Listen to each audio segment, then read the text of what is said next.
네, 오늘 이야기는 조금 조심스러운 부분이 있긴 한데 임신 중절 수술에 대해서 한번 이야기를 해볼까 합니다.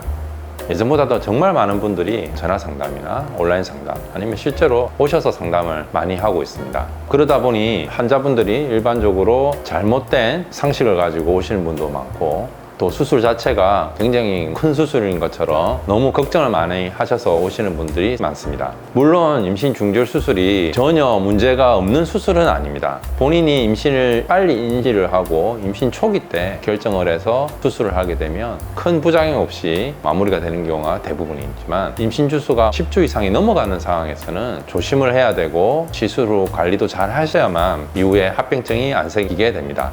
그래서 일단 병원 오시면 제일 먼저 확인해야 될 게 정확한 임신 주수부터 확인을 해서 아기집이 보인다든지 아니면은 임신은 소변검사에서 나왔는데 아기집이 안 보이는 경우도 가끔씩 있습니다. 그런 경우는 드물지만 자궁의 임신 가능성도 있기 때문에 그에 대한 진료를 확실히 하고 난 뒤에 정상 임신이 확인이 되면 그때부터 상담을 해서 시술을 결정하게 되는데 보통 임신 초기 같은 경우는 대부분 시술 시간도 짧고 부작용도 거의 없이 시술이 끝납니다. 여기서 말하는 부작용이라는 거는 감염이나 염증이 생긴다든지 아니면 시술 후 출혈 문제가 생겨서 이후에 처치를 추가로 받아야 된다든지 하는 경우가 있긴 한데 제대로 된 시설에서 깨끗한 소독된 장비를 가지고 시술한 경우에는 대부분 염증이나 감염 위험성은 거의 없고 주수도 초기 때 시술한 경우에는 출혈의 가능성은 거의 없지만은 그래도 시술 후에 병원에 오셔서 초음파를 꼭 확인을 하셔야만 합니다. 그래서 별다른 문제가 없다고 확인이 되면 대부분 나중에 정상 생리를 하게 되는데 정상 생리가 돌아오는 시기는 사람마다 다르기 때문에 그 사이에 또다시 임신이 돼서 오시는 분들이 한 번씩 있습니다.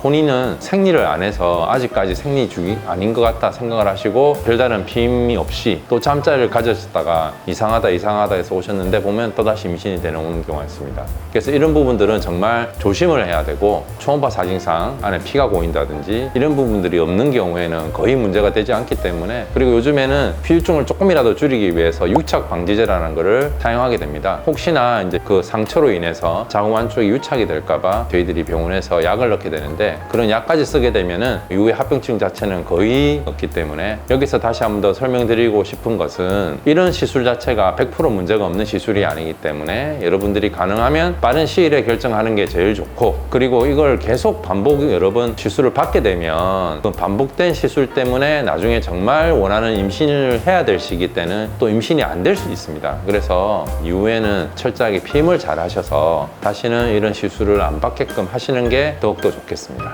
마지막으로 여러분들이 부득이하게 중절 수술을 해야 될 경우에는 제대로 된 시설에서 숙련된 의사한테 시술을 받을 것을 권유합니다.